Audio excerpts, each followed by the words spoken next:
Hello, adventurers! My name is Chance. Welcome to my spellbook, and thank you so much for taking a look at the 53rd episode of our background series. And you know what that means, ladies and gentlemen? It means we only got one more! Oh, heck yeah, so pumped!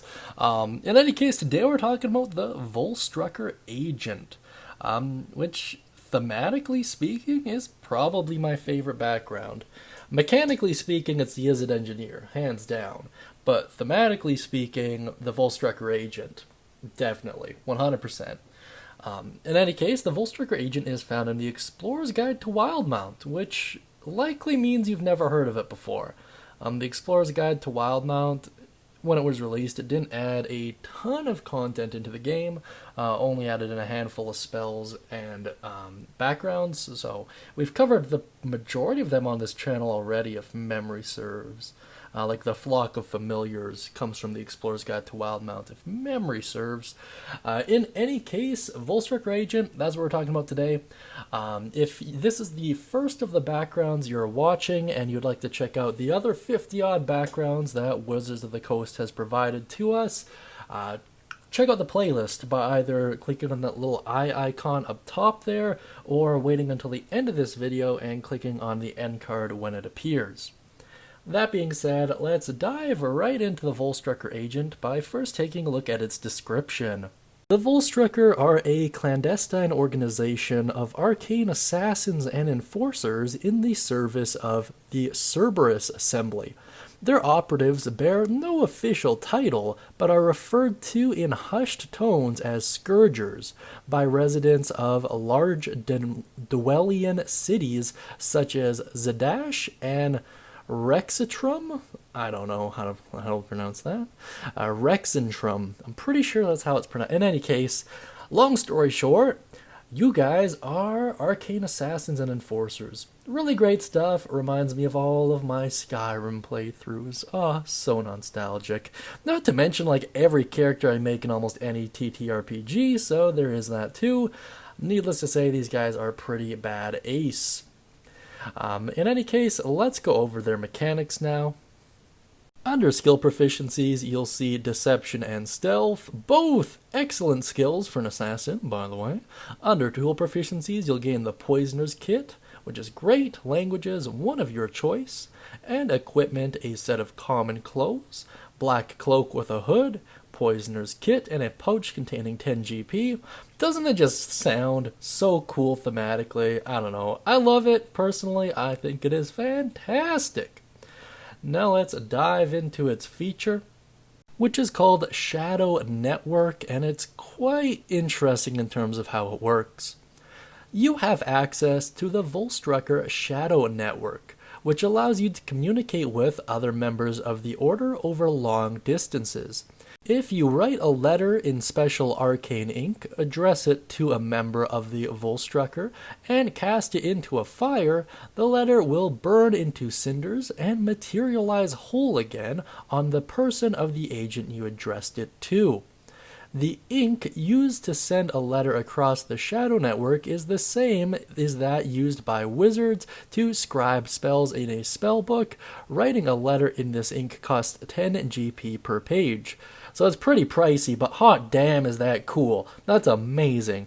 You could use this for all kinds of crazy stuff, and depending on kind of how lenient your DM is, you could use this to send it to anyone. I understand it says address it to a member of the Volstrucker, but I don't know. It kind of depends on the mechanics of how this actually plays out, right? If it's something to do with the ink and the wording of the letter, I would make an argument that you could send it to anyone you address it to, right? I mean, reasonably speaking. That's probably what I would push this with, and naturally they could send letters to you. So not only is it great in terms of communication or planning, but it's also great in terms of receiving quests and other bits of information.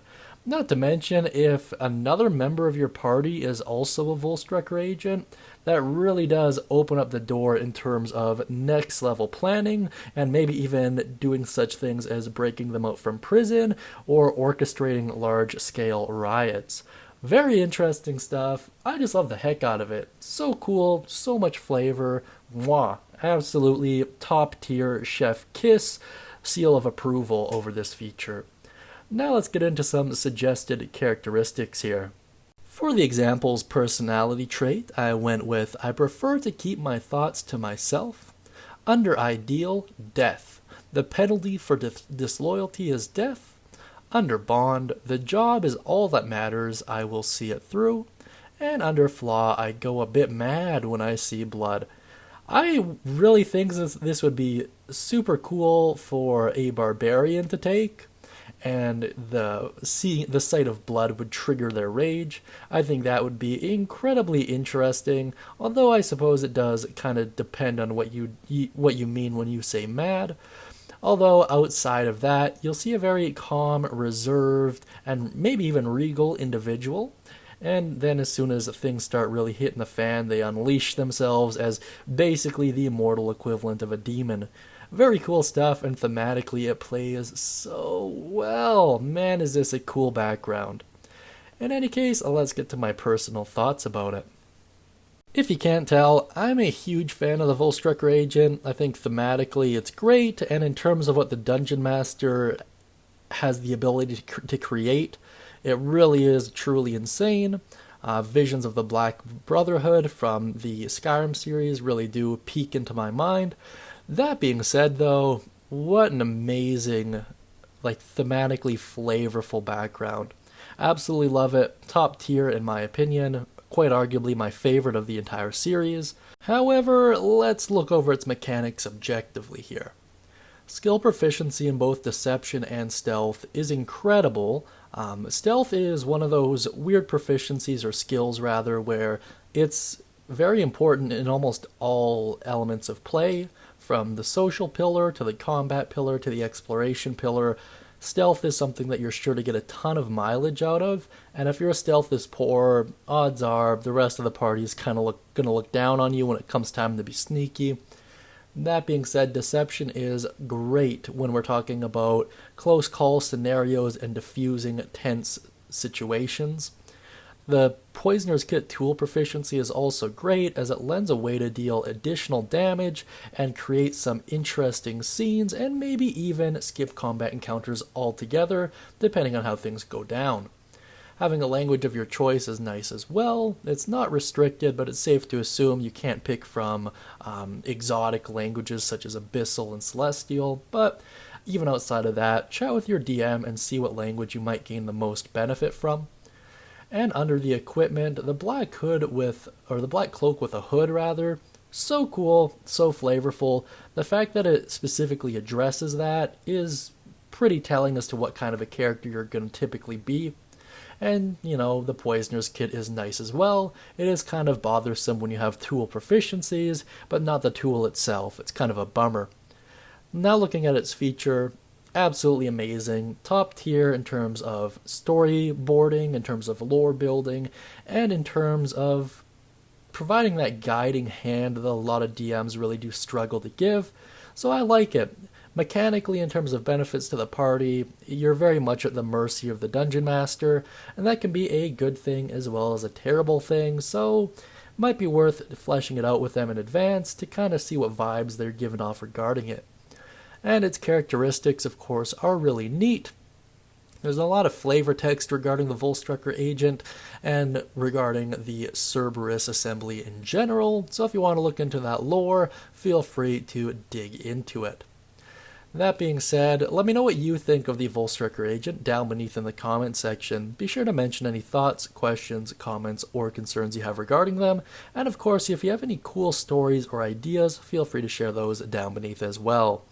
And if you'd like to gain access to a free one-shot, please feel free to do so by checking out the Guildhall's website and using code WELCOME upon checkout to get one of those. I will be adding more soon, and I'm thinking about doing a one-shot for each background. So let me know what you think of that down beneath in the comment section. And yeah, with all of that out of the way, I hope you all have a great day, and as always, happy adventuring, everyone.